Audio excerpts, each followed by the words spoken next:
This episode of Writing Excuses has been brought to you by our listeners, patrons, and friends. If you would like to learn how to support this podcast, visit www.patreon.com/writingexcuses. Season 20, Episode 3. This is Writing Excuses. Polishing your writing lens. I'm Howard. I'm Mary Robinette. I'm Dongwan. I'm Dan. And I'm Erin. And we're going to be looking this season at the idea that we've been talking about these toolboxes, but specifically, one of the most important tools that a writer brings to their work is their own personal lens. You've heard us say this before, that that's the thing that makes a story interesting, is you, that no one else can write your story. So that's shaped by your hobbies, your job, your history, your experience. And in this season, we're going to be looking at all of these tools, but we're also going to be doing these additional episodes where we're talking about writing metaphors, the lens that we look at, these personal lenses that we bring to the work.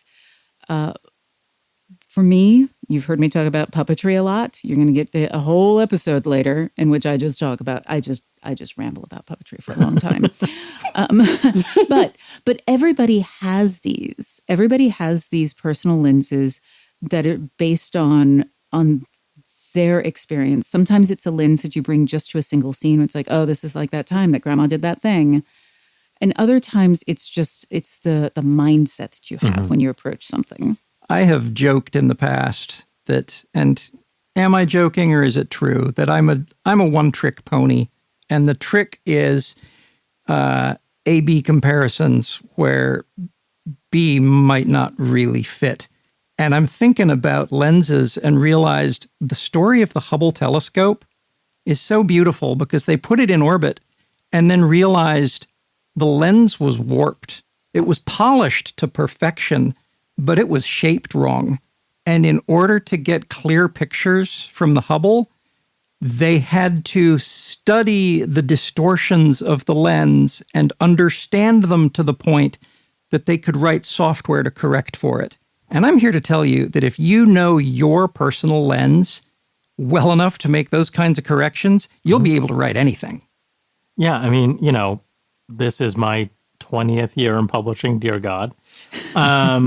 And if there's one question I've been asked more than any other in my career, it's what am I looking for, right? As an editor, as an agent, whatever it is, like what's the thing that I'm looking for in a text? And the answer I give more often than not is I'm looking to see you in the text, right? If I can feel the writer as I'm reading a pitch, as I'm reading the opening pages, that's always going to catch my attention more than anything else because, in tech culture, they talk about the unfair advantage, right? Your unfair advantage is you. No one else has your perspective, your experience, your interests. And so when I read something, what makes it feel undeniable to me is feeling your perspective in it, knowing that nobody else could write the story that you've written. If it feels like anyone could have written this thing, then sure, I'll look for anyone, right? But it feels like you wrote this thing, now I'm locked in. I was talking to a writer who said that they worried that they were, quote, cheating because they kept using experiences from their own life. And I'm like, no, that is not cheating. That is the whole point. If that's cheating, I belong in jail. Right? Yeah. It was cheating because I use heat to cook food. Oh, no. Oh, no. But it's like you want to play to your strengths. And we so often discount the things that we discount our own personal experiences because we're like, well, that's not interesting because it's something that we experienced. Therefore, it has become part of our normal. And we forget that other people haven't had those experiences. Like, how many of you have been an elephant? Me. Okay. Thanks, Dan. Well, you can write your own voice's elephant story. Yeah. The one place where, thinking about me being in jail for cheating by using metaphor, if I were asked to write Drax's dialogue in Guardians of the Galaxy, Drax as a person who does not understand metaphor, and I found a way to paper over me using metaphor for Drax's dialogue, even though I would call that cheating. I would need to sorry, Howard, you need to step away from this tool you love and you need to write something you're unfamiliar with because that character would not talk like you want to talk. And so, yeah, in that respect, okay, sure, using your own voice in some regard might be cheating because you need to stretch a little further to write a character who is unlike you in a specific way. But that's the only example I can think of. Well, and that's not so much, the character is still going to be having the thoughts that you want to have them. And one of the things that I love is that you can tell everyone, I know this for a fact. I give this exercise where I say, okay, we're going to say, what did you say? And everybody needs to change the way it means to be a specific character. And we go through a bunch of them. And I will give James Bond, and everybody comes up with different ways that James Bond would say, what did you say? And that is still the individual lens affecting the idea of James Bond. Yeah, I think I love the idea of cheating is really interesting. I also think that sometimes there are some lenses that feel fragile. They are lenses that are close to our identity. They are lenses that are maybe close to experiences we've had that we have complex feelings about. And I think sometimes it can be hard to try to use those lenses as opposed to more well-worn lenses that like we have less connection with, but like we know well because like you've seen, like it's like if you've seen 100 James Bond movies. Confession, I've never seen a James Bond movie in my whole life, but I know he's a guy. He is a guy. I have And a a new spy. life He's a goal. spy guy. He's a spy guy. Spy guy. So I'm like, but if you were not me and you'd seen a lot of James Bond movies, like you have a certain thing. And if you were going to write a spy guy, you might be like, okay, this is what they do. This is how it's done. This is what they say. This is what the world looks like. Even though you might say, oh, actually, I have a completely different understanding of what it means to spy or what it means to work for one's government on working against other governments. And because I have a complicated feeling about how I relate to the powers that be in my own country or what have you. But I think those are the things that are really interesting. But I do want to just call out that they are hard. And it is possible to bump them, to bruise them, to sometimes even crack them. But I think that in testing things, in testing ourselves, that's how we strengthen our understanding of ourselves. And if a lens gets cracked and then you like polish it out or you figure out the program that works through the distortion you've discovered, you actually have a stronger lens than you did before. Absolutely. And just to build off of that a little bit, the reason I'm so excited to be talking about our personal metaphors of how we think about writing and craft is, we started this year in our first episode talking about intention, right? And how important approaching your work with intention is. And so as you're talking about your lenses, some get used more than others. Some are like reflexively at hand, right? I've been working on a project recently, which has involved me GMing a bunch of games pretty quickly that are pretty short. This feels like I've written a bunch of short stories in a row. And I realized how much I'm reaching for a couple repeated tropes and themes. And, especially because games are so improvisational, you're moving so quickly. So it really is like so easy just to grab that first lens. And now I need to push myself to be like, okay, what lenses are a little deeper? What lenses are a little less out of reach that I'm not using as much? They might be a little dusty and could use a little TLC before putting them into rotation. But when you think about intention, when you think about why we use certain metaphors or why we approach our craft through certain processes, I think that allows you to tap into a wider range of these lenses than you might on your own. Well, and I want to make sure to point out as well, back to that idea of cheating, bringing your own perspective to something, bringing your own lenses and your own personal experiences is what makes the story relatable. In fact, one ongoing true principle is that the more specific you can be, the more general it becomes, which doesn't sound like it's true, but it's true. If I am trying to describe, some kind of generic experience, that won't be relatable to the audience. Whereas if I describe my own experience or bring my own lens and my own background to a character's very personal experience, then it does become instantly more relatable to the audience. I looked at, and I'm not gonna name any names, but I looked at a marketing page for an AI writing tool with before and after text, and the before text was simple workmanlike prose that described how a character felt about the sunrise, and the AI reworked text was much more flowery. And as I read it and reread it and reread it to figure out what was wrong with it, I realized the character was now gone. Yeah. Their perspective was gone. It was no longer how they felt about the sunrise. It was words to describe color and light and warmth and whatever, but the character was now absent. And so you say, when you get more specific, you get more general.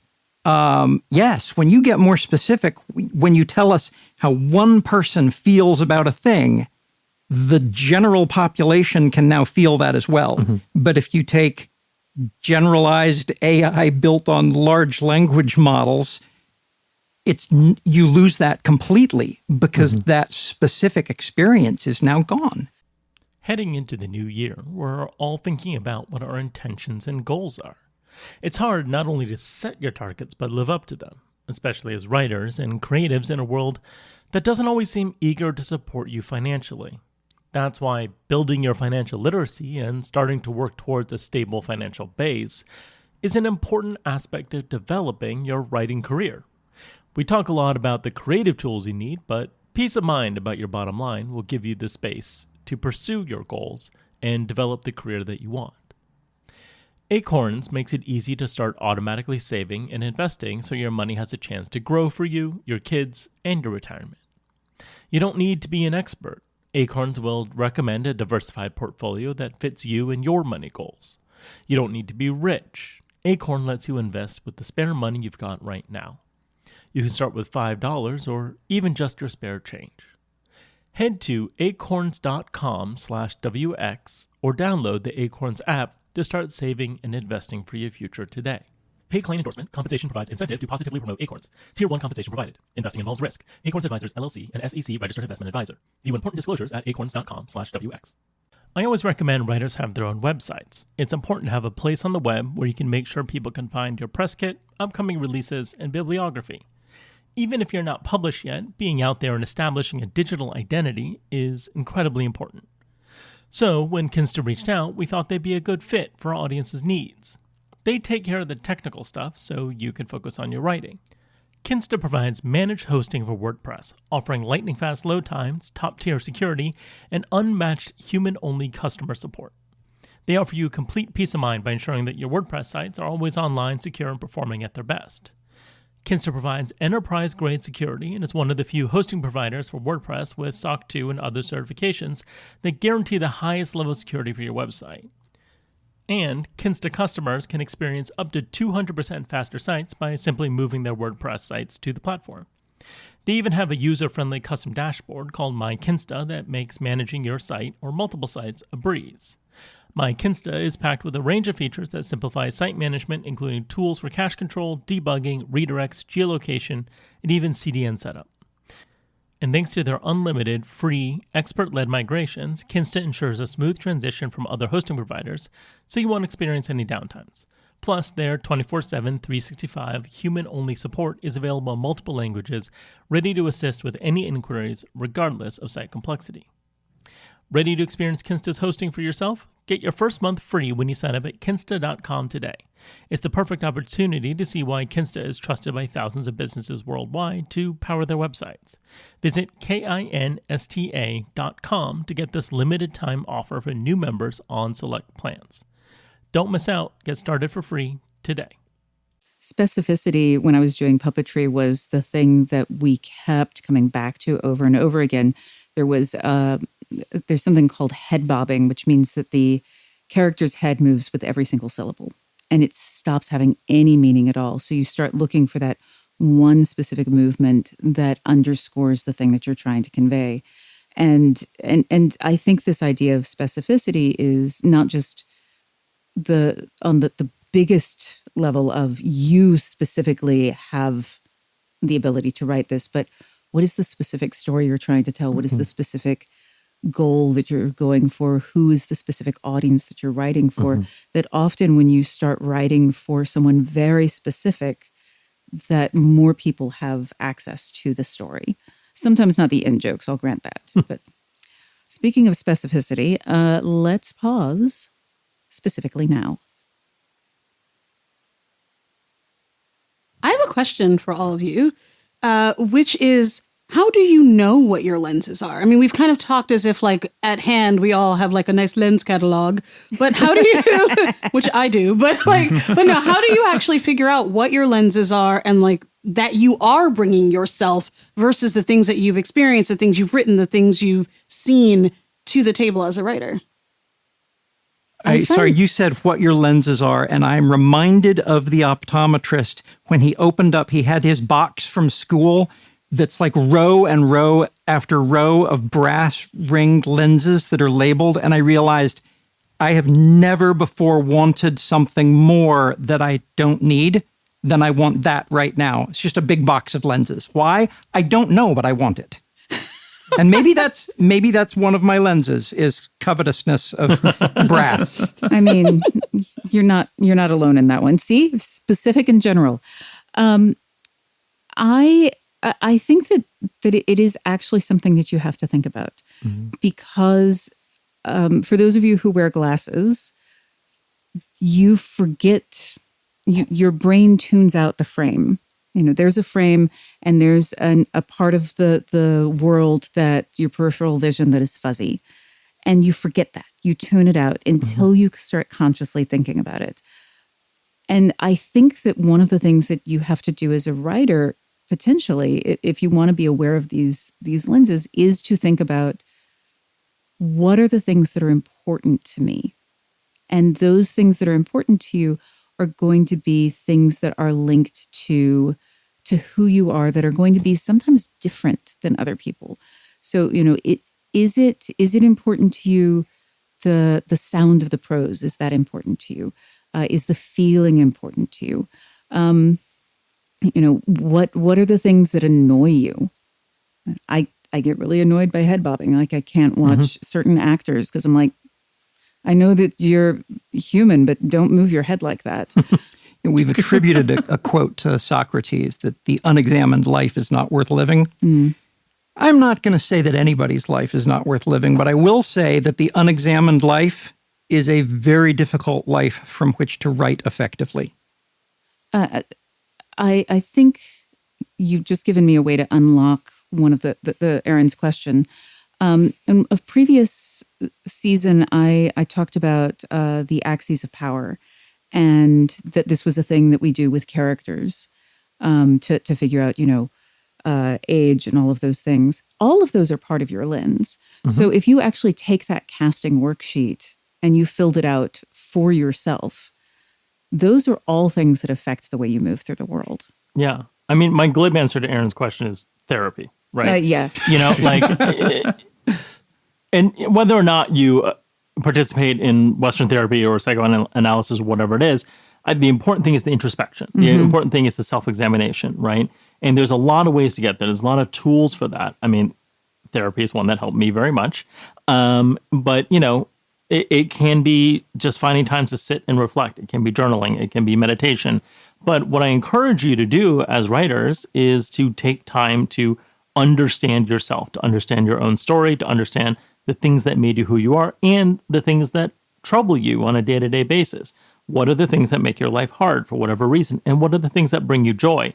Understanding all of these helps you understand where you come from and what your perspective is. And that clarity helps you create art, right? Because the more you understand yourself, I think the clearer you have an approach to making the art that you want to be making. Well, and therapy is such a good metaphor to bring into this because you can do the same thing with your writing that you do with your own brain. And in fact, the writing is just an extra step in that process. If you take the time to look at things you've written, snippets that have never gone anywhere or unfinished or even completely finished projects and try to figure out, well, what sort of lenses are in here? What kind of person produced this? You have to step back away from yourself a little bit, similar to how you would do that in Western therapy, as mentioned, and kind of analyze your own brain through your writing. Yeah, I agree. I was thinking the very same thing, which is that like when you read your writing back sometimes, especially writing that you've written in a specific era, you can be like, all the things I wrote this year or 3 years ago, sometimes you'll find themes that you'd be like, I didn't see that at the time, but seems like I was working through something. And here's where you can see I no longer cared about that just because it's coming through. But I also think we do a lot of self-analysis all the time. Or maybe it's just me, but like, I think it's like, it's not just you, but I don't think it's everybody. Right. But it's like sometimes people go to therapy, but also like if you've ever read like your sun sign and been like, yes, that is the Scorpio in me for real. Like that is introspection. You're like, oh, that part I'm not a Gemini in that way. That's introspection. That's saying like this part of a specific lens, which astrology is, if nothing else, a lens on personhood. Same as like if you like Enneagram or the Myers-Briggs or BuzzFeed quizzes. If at the end you're like, I'm not a Reese Witherspoon, I'm in fact, whatever, some other celebrity, then you've learned something about yourself. And I think a lot of times we think of that as very separate from our writing, but you can use that to figure out what your lenses are. And then how does that come through in the way you express yourself in your writing? As the quote from one of my freshman writing classes, I don't remember who said it, but we said it all the time after we'd heard it once. How do I know what I think until I see what I say? No, seriously, until I've read what I've written, I don't really know what I think. Because at the time I was writing it, I was thinking about the words as much as I was thinking about the thought. And reading the words, I can now see the thought more clearly. And well, it's one of the joys of doing this podcast or teaching for writing excuses generally is that, a lot of times I'll be asked, like, what do you want to teach? What do you want to talk about? And what I do is I'm like, what's the thing I don't understand? What's the thing I'm struggling with? What's the thing that I've been like, oh, I need to dig into that more. And then I'll pick that. And then in having to come up with the curriculum or in talking about it on the podcast, I will find the thought that's in there. I'll find the perspective that I have. I almost wish we had video of this session because to my eye, there have been 3 epiphanies in this room during this session. And that would be fun for other people to watch. I do Is the it that same we all need to go to thing. therapy? I do the same thing with classes, and I always hate myself at some point in that process. Because I think they'll ask, what do you want to teach on the cruise this year? And I'm like, that's months away. By the time we get there, I'll have a much better handle on characterization. Yeah. So I'm going to teach a characterization class. And then the time arrives and I'm like, nope, I have not done any introspection or learning. It is time to make that happen. And Yes. it's like, I still don't understand the thing that I picked because I didn't understand it. Damn it. Yeah. Yeah. Yeah. And this is actually a really good way, I think, to understand where your own personal strengths are. And you don't have to have like a formal class. If you have been listening to the podcast and you're like, I think I finally understand this, find a friend and explain it to them. And if you cannot explain it to them, you don't actually understand it yet. On the other hand, if we start talking about a topic and you're like, I got that already, that may be something that you have a strength in that you have not previously recognized. So that brings us, of course, to homework. Because would it be writing excuses if we did not give you homework? What I want you to do is I want you to do some introspection. I want you to think about what lenses from your non-writing life shape the way you see things. Puppetry shapes mine, woodworking shapes Dongwon's, gaming shapes a lot of us. So what are the lenses from your non-writing life that shape the way you see things? This has been Writing Excuses. You're out of excuses. Now go write. Writing Excuses has been brought to you by our listeners, patrons, and friends. For this episode, your hosts were Mary Robinette Kowal, Dongwon Song, Aaron Roberts, Dan Wells, and Howard Taylor. This episode was engineered by Marshall Carr Jr., mastered by Alex Jackson, and produced by Emma Reynolds. For more information, visit writingexcuses.com.